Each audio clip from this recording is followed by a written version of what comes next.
10 years old, and just diagnosed with leukemia on January 15, Phoenix Children's Hospital. The reason I have asked these wonderful people to come up here is to share a little bit of what their challenges are. More than unemployment, more than all the other stuff that we face, the things that come along with cancer when somebody is trying to take care of somebody are really, really important. Transportation issues, funding issues, medication, people that don't know the process.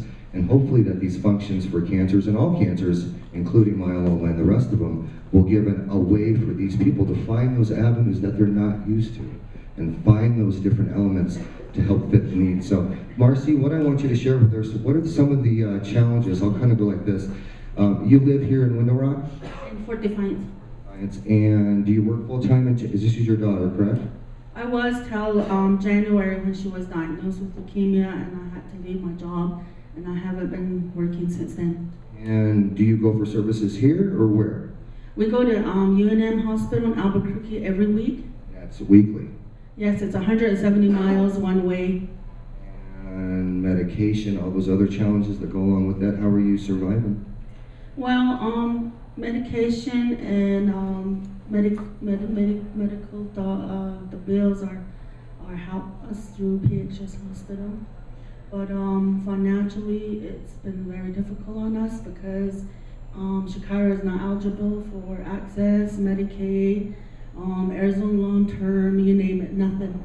So we're pretty much on our own, and it's a lot of drainage on our part, but we just take it day at a time. Do me a favor, raise your hand if you have cancer or know somebody that has had cancer or suffered with cancer. Put them down if you think that they, let me ask you one more time. Keep them with your hands up, please. If you know that they face the same challenges, keep them up at one point in time.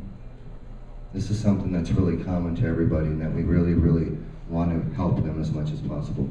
I really, really just wanted to be up here to share some of your challenges and know that one of the goals, at least my goal, is to try to make a difference in that area as well. Is there any other challenges besides that transportation, those aspects that are really dear to your heart? This is your first conference. What are you looking for? I guess I'm looking for, well, from the beginning, I never knew what, well, I heard about cancer, but I never knew what it meant to have, go for chemotherapy and stuff like that, because I just hear people say I went for my treatment. I never really knew what it was about till my daughter was diagnosed with.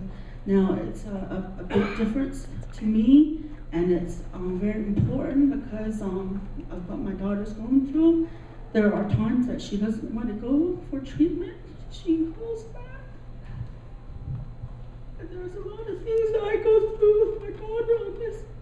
And she's not in school, I'm not working, and transportation's a problem. Lodging's a problem. We have to stay in Albuquerque for a week at a time. There are times that we get there, it's just hard. And in reference to this conference itself, how did you hear about it? I met Michelle one day in the ER. My daughter was diagnosed, and she told me, well, she didn't tell me about it, but she gave me a package that I needed to go through, and I was reading about it, and I came across this one, and I made sure that I brought my daughter over because I want her to know that other people has gone through, not only her. Two things this lady said. She heard people talking. She heard about this. She found out about this through the packet. That happens through collaboration and people making a difference. So I just want to make sure I understand how important that is to people like this and Shakira. And Shakira, thank you very much for being so brave to come up here. Thank you very much. Give them a hand, guys. And now you guys will